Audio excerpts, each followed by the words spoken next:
Muito bem, pessoal. Então, vamos falar agora das principais mudanças da ISO 22000, da versão 2005 para a versão atual 2018. Existem dezenas e dezenas de mudanças. Dessas mudanças todas, nós selecionamos 29 mudanças principais. E vamos falar rapidamente, só para vocês terem uma noção geral do que mudou da versão 2005 para 2018. A primeira mudança foi a introdução do tema segurança de alimentos na identificação do SWOT. O SWOT é aquela sigla em inglês, SWOT, né, que significa, em português, forças, fraquezas, oportunidades e ameaças. Né? Então, SWOT, Strengths, Weaknesses, Opportunities and Threats. Então, essas, na hora que você faz o planejamento estratégico, agora se torna obrigatório você incluir o aspecto segurança dos alimentos nessa identificação de forças, fraquezas, oportunidades e ameaças internas e externas do planejamento estratégico do negócio, que é o item 4.1 da norma, e nas análises de risco. Okay? Então, essa é a primeira principal mudança. A segunda, introdução da identificação de necessidades e expectativas de segurança de alimentos, né, de food safety, das partes interessadas do negócio.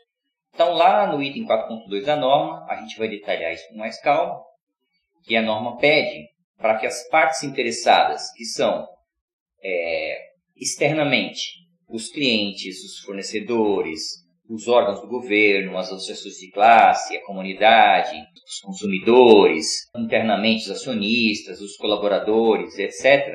Então, todas essas partes interessadas, a empresa precisa identificar quais são as necessidades e expectativas relacionadas à segurança de alimentos. Tá? Isso é bem interessante, essa análise que veio lá da ISO 9001, migrou aqui para ISO 22000 e veio, por sua vez, lá do anexo SL. Então, esse ponto é realmente agregador de valor. O terceiro ponto é a liderança como elemento fundamental. Então, a norma entende que para qualquer sistema de gestão, você conseguir sucesso na implementação e nos resultados, você tem que ter a liderança bem empoderada, com um perfil bem definido, bem motivada e focada para você ter resultados. Né? Porque os processos de implementação, eles vêm da liderança, da capacidade de você ser líder, de você fazer com que a sua equipe trabalhe fortemente, em conjunto, de maneira simbiótica, de maneira harmônica e com o mesmo objetivo final, para que se avance aí nesses novos desafios da empresa. Então, essa definição de que tudo funciona bem com lideranças bem definidas, motivadas, competentes e empoderadas é fundamental. Esse é um ponto que aprofundou bem nessa versão. O quarto ponto é o foco ainda maior em gestão de resultados. Então, isso já tinha na versão 2005 da norma, e agora com os itens 6.1 e 6.2 da versão 2018, isso ficou bastante mais enfatizado, né? Que se busca efetivamente resultados. Resultados que a empresa definir. Né?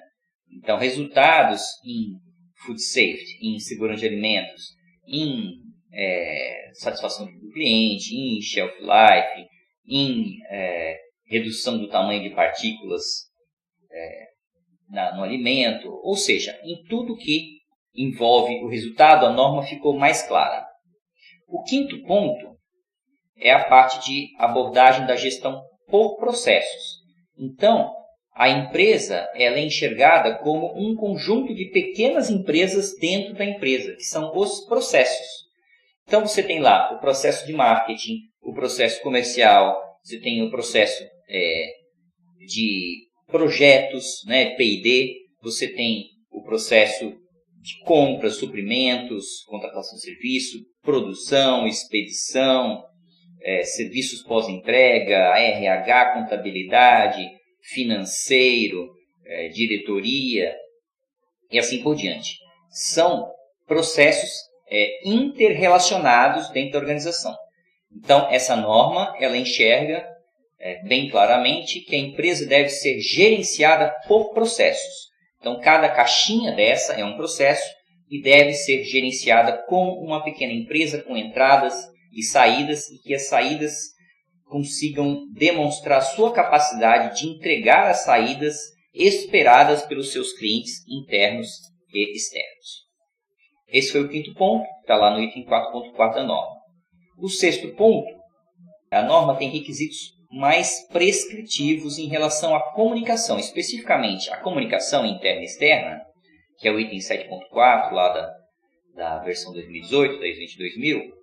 Então, ela ficou bem mais exata. Antes era importante se definir como se faz a comunicação, mas era um pouco vago a forma que a norma colocava. E agora ficou bem mais prescritivo. Então, precisa definir quem vai comunicar, a quem comunicar, o que comunicar, como comunicar, onde registra, tudo isso ficou mais detalhado como um requisito da norma. Então, vamos agora para o sétimo ponto dos 29, aí que a gente selecionou como os mais importantes das mudanças da norma. Então, o sétimo ponto é a flexibilização da documentação. Então, lá no item 752 da norma, a gente vai abordar isso com bem mais detalhe, mas o que importa é que precisa existir formas de informações documentadas, né? Que fica mais flexível se você vai colocar um assunto dentro de um procedimento, né? Como fazer alguma coisa dentro de um procedimento documentado, ou esse como fazer alguma coisa não vai estar no procedimento, vai estar no próprio registro, o próprio checklist já tem lá explicando como deve ser feito qualquer operação, qualquer atividade, né? Então, pode ser no procedimento, pode ser no checklist, pode ser num e-book, pode ser num áudio, pode ser num vídeo, pode ser de qualquer forma.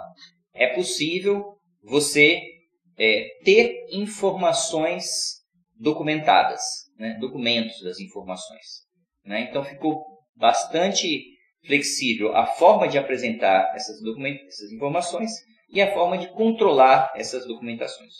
O oitavo ponto é o uso do ciclo PDCA tanto para o sistema de gestão como um todo, quanto para os desvios de PCC, PPRO e PPR. Então, o ciclo PDCA ele tem dois momentos em que ele é abordado no sistema, de uma maneira geral no sistema inteiro, né, o ciclo PDCA em todos os capítulos da norma, e o ciclo PDCA específico nos momentos em que você tem um monitoramento e um desvio dos PCCs, ou dos PPROs, ou dos PPRs. Então, o ciclo PDCA ele vai ser trabalhado nesses dois momentos. Isso ficou claro nessa norma, dessa versão. O nono ponto é que o escopo de certificação deve ser mais detalhado, né? Então, aquela frasezinha do escopo, né, que ela é importante, ela precisa ser apoiada, detalhada, por descrições mais específicas no seu manual, né, que definam bem exatamente a abrangência do seu escopo. Não só que linhas de produção, que produtos e que endereços, mas o que você considera ou o que você não considera como dentro do seu escopo de certificação com relação às necessidades e expectativas das partes interessadas. Então, eu tenho as partes interessadas do cliente, né? O que o cliente espera, isso aí normalmente já está tudo dentro do escopo. Mas o que o governo espera, o que o fornecedor espera, o que a comunidade espera, o que o acionista espera. Então, vamos supor, o que o governo, o que o Ministério do Trabalho espera do seu sistema de gestão, né? Então, tem alguns requisitos que você pode não considerar. Ou o IBAMA, por exemplo, né? Ele espera várias coisas do seu sistema. E você vai falar dentro daquilo que ele espera, o que você considera dentro ou fora do seu escopo de certificação. Então, tudo isso eu vou explicar com mais calma daqui a pouco no item 4.3. O 10º ponto que mudou foi que a identificação dos perigos, né, ela precisa incluir tanto os alergênicos, tanto os químicos, físicos e biológicos, como os alergênicos e os radiológicos, né? Então ficou bem claro lá no item 3.22, que a gente vai detalhar isso daí, a necessidade de se avaliar se existem ou não perigos radiológicos, de radioatividade, né? Que vem de equipamentos que vão detectar, por exemplo, os corpos estranhos ou cores nos alimentos, ou que vão irradiar os alimentos para combater contaminação. Então, esses equipamentos geram radiação, então isso precisa ser obrigatoriamente considerado como um perigo. O 11º ponto que mudou foi a definição de nível aceitável. Então, o nível aceitável agora tem uma definição mais ampla. Então, precisa ser, por exemplo, considerado fraude. O que você considera como um nível aceitável de fraude no seu alimento, né? Se vai ser colocado, se o cara está vendendo uma matéria-prima para você, falando que aquela matéria-prima é leite, então, quantos por cento de gordura naquele leite você aceita como um leite comum e não fraudado? Então, critérios de aceitação precisam considerar fraude. O 12º ponto é que ficam ampliadas as opções de abordagem de risco e oportunidades. Porque antes, para você abordar risco, você pensava basicamente em eliminar o risco ou evitar o risco. Agora também você continua com esses pensamentos de evitar o risco ou eliminar o risco, mas você pode também ter outras opções. Por exemplo, assumi-los, os riscos, para buscar uma oportunidade. Vou correr esse risco, mas em contrapartida tem uma oportunidade bem vantajosa, que me leva à adoção de novas práticas, modificação de produtos, processos, uso de novas tecnologias, e possibilidades desejáveis e viáveis para atender as necessidades de segurança de alimentos da organização ou de seus clientes. Então essa é uma possibilidade nova. A outra possibilidade é de você alterar a probabilidade ou a consequência do seu perigo, né? A outra possibilidade é de você compartilhar o risco. Você assume o risco e compartilha esse risco com as próximas etapas da cadeia, né? Ou as etapas anteriores da cadeia. Ou então aceitar a presença do risco por decisão informada. Então, essas são referências aí da ISO Guide 73, versão 2009, no item 3.39. Né? Então, lá abre mais essas possibilidades de abordagem de riscos.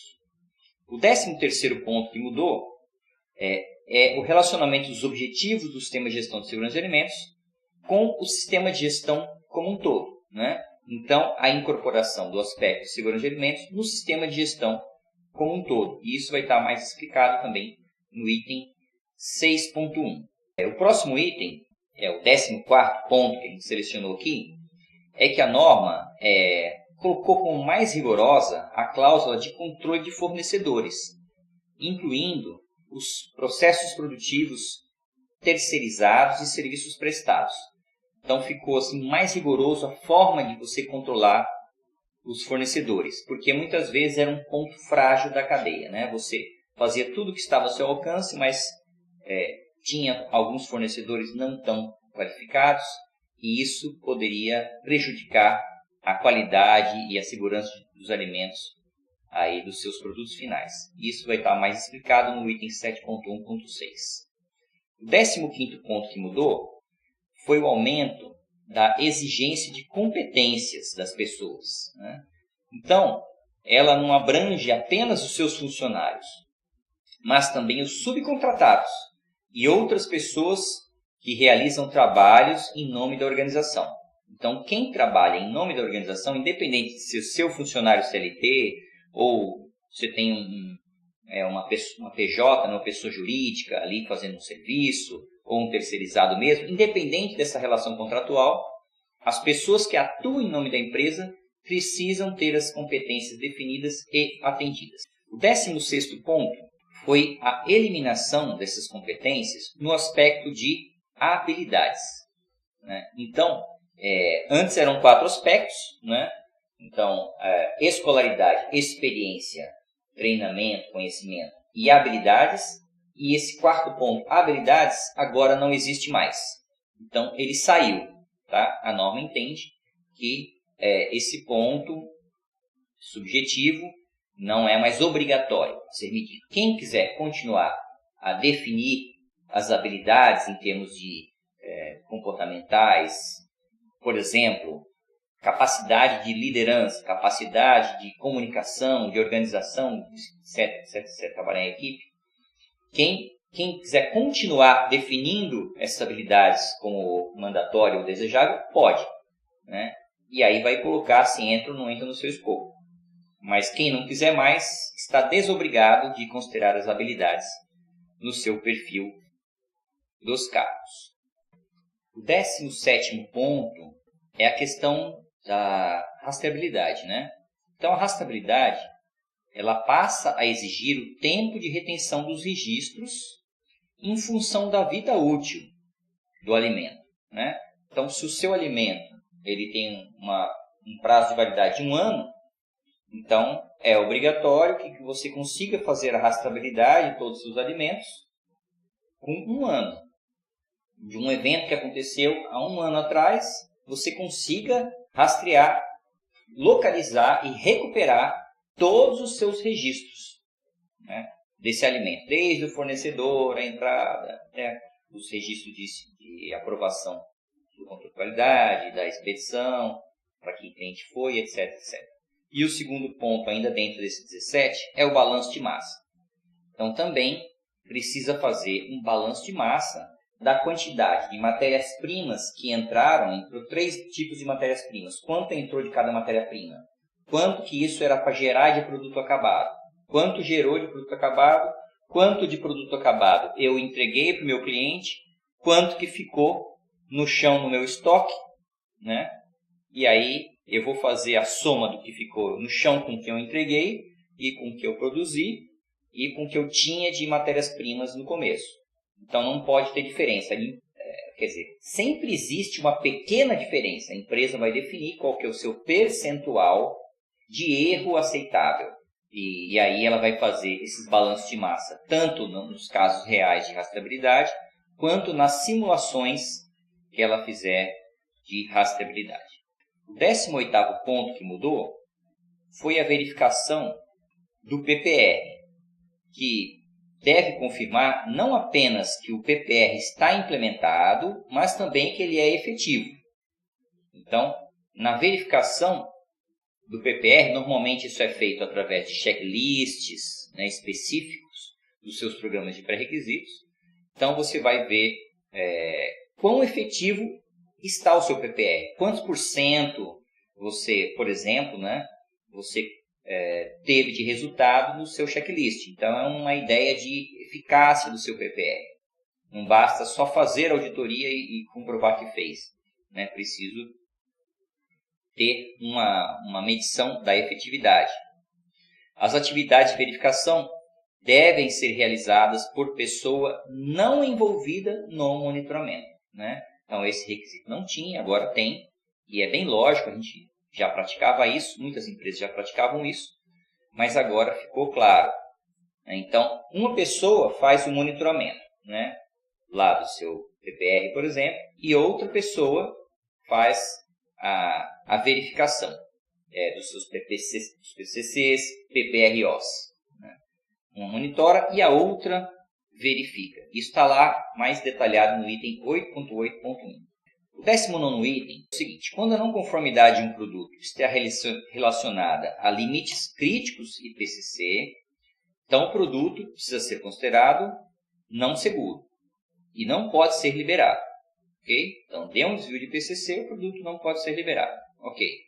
Somente as não conformidades relacionadas aos critérios de ação e ao PPRO podem resultar na liberação do produto, desde que outra forma se demonstre que as medidas de controle foram efetivas. Então, o PCC é diferente do PPRO. Deu um desvio, eu tenho que parar aqui imediatamente. Eu só posso liberar esse produto depois que ele for aprovado na próxima etapa de monitoramento do seu PCC. Né? Que aí eu sei que aquele lote que eu retive, ele está ok, eu posso liberar. Já o PPRO não tem esse quesito. Né? Então o PPRO ele tem uma frequência que independe do tempo que você retém o seu produto. Né? Essa frequência vai ser analisada em função da probabilidade de falha. Ele vai ter uma frequência diferente de monitoramento do PPRO, e independente dessa frequência, você vai estar liberando o seu produto para o mercado, se ele atender às demais, e se tiver uma falha, um desvio no seu PPRO, né, você vai poder liberar esse produto se ele atender outras condições que você considerar, julgar como seguras. Né? Então, por exemplo, você viu que a temperatura lá não atingiu, essa temperatura não era PCC, era um PPRO. Mas aí você fez uma análise microbiológica, o produto está dentro do padrão microbiológico. Então você libera isso.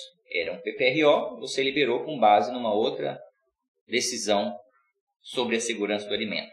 Okay?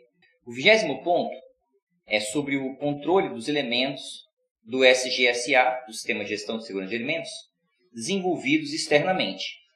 Então, lá no item 7.1.5 da norma, ISO 22000, deixa isso bem claro, isso como possível. Então, se você tem uma empresa, uma equipe de segurança de alimentos, você pode contratar especialistas em determinados assuntos, por exemplo, em segurança de alimentos, que te ajudem a desenvolver elementos do SGSA, como, por exemplo, o estudo, a PPCC, ou o próprio sistema de gestão de segurança de alimentos, fazer auditorias, ou pode desenvolver uma série de atividades especialistas internos. Não há nenhum problema em que o próprio sistema de gestão seja desenvolvido externamente por especialistas externos.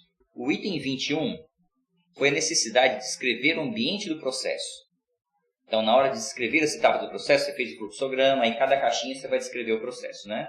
Nesse momento que você está descrevendo o processo, você precisa descrever o ambiente do processo, os materiais de contato e os equipamentos, os PPRs existentes e qualquer mudança que ocorra. Por exemplo, padrões sazonais e de turnos. Então, isso se tornou obrigatório. Por exemplo, você tem aqui, por exemplo, no Nordeste, uma condição que tem uma época do ano que chove muito e uma época do ano que é seca, que fica meses sem chover. Então, naquela época do ano que chove muito, a umidade do ar é muito alta, é muito próximo de 100%, várias horas do dia. Então, ali, se você tem um produto que está com uma granulometria muito pequena e ele tem uma capacidade higroscópica de absorver umidade do ar facilmente, nessa época do ano que chove, você tem que explicar isso, que nesse momento que o produto ficou parado aqui, ele pode absorver mais umidade nesta época do ano. Já nessa outra época do ano, que é seco, ele não absorve. Então, ele pode ficar parado lá 6 horas, 10 horas, 12 horas, nessa época seca. Já na época úmida, ele, se ficar mais de 4 horas parado ali, a chance dele aumentar a umidade e ficar numa condição favorável ao crescimento de bolores, por exemplo, é maior, é real.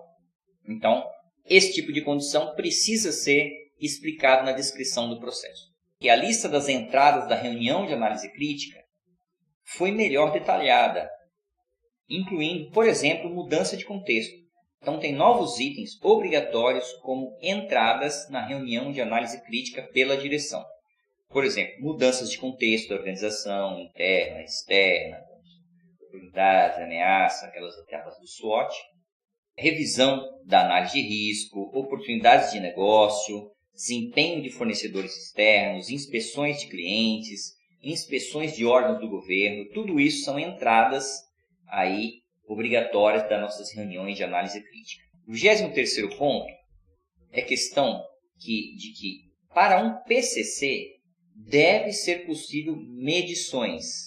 Né? Eu preciso conseguir medir efetivamente, ter um número para ver se está dentro ou fora do meu padrão de aceitabilidade de um PCC. Então, isso afeta uma série de empresas. Por exemplo, muitas empresas consideravam PCC a verificação da integridade da peneira, mas era uma verificação visual só. Ele só via se a peneira estava íntegra.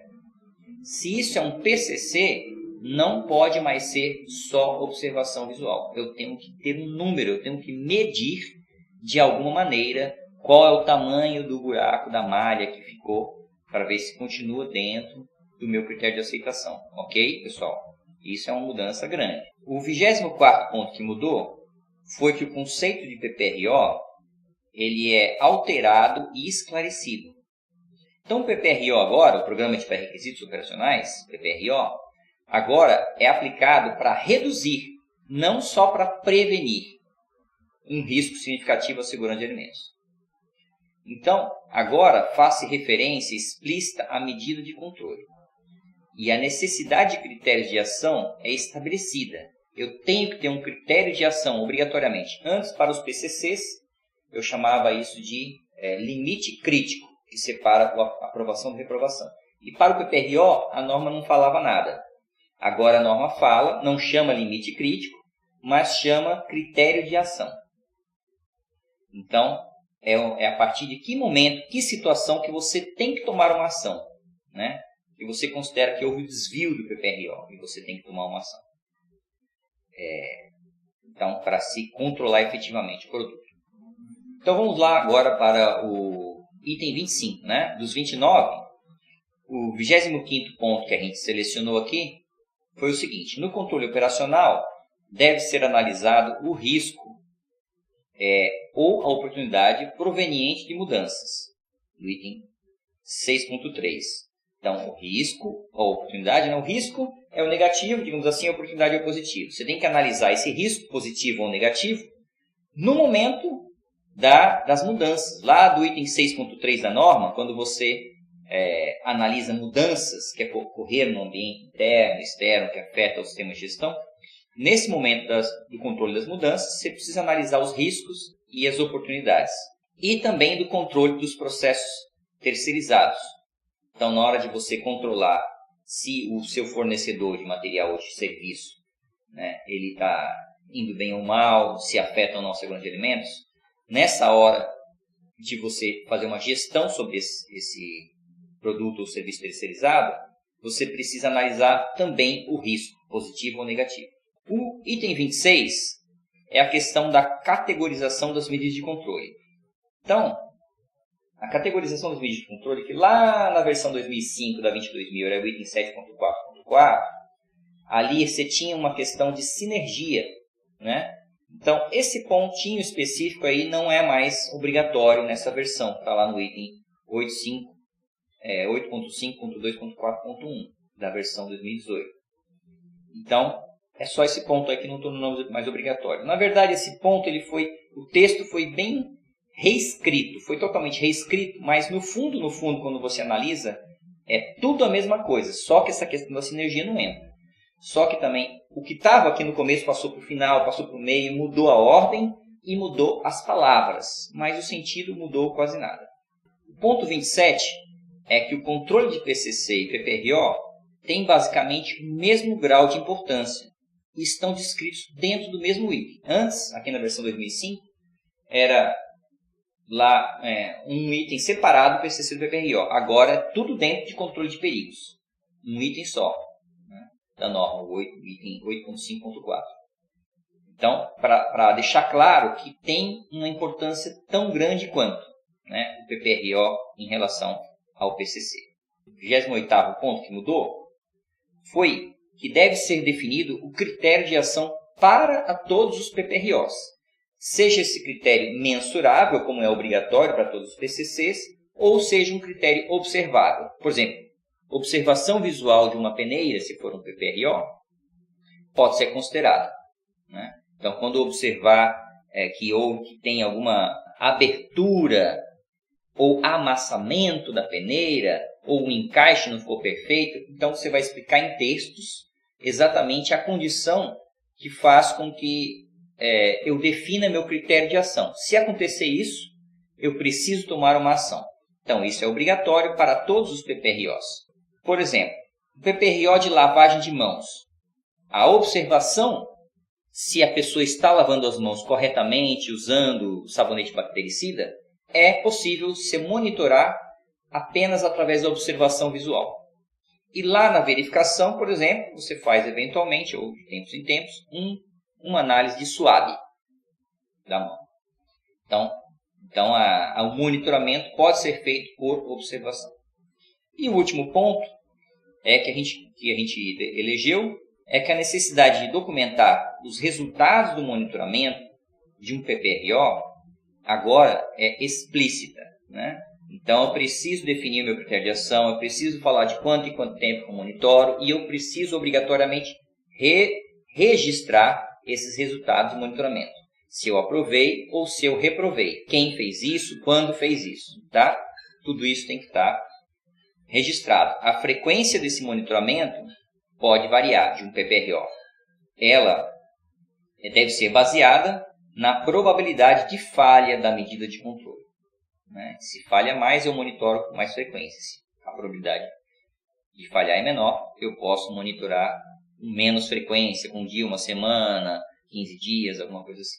Essas foram as principais mudanças aí que a gente elegeu da versão 2005 para a versão 2018.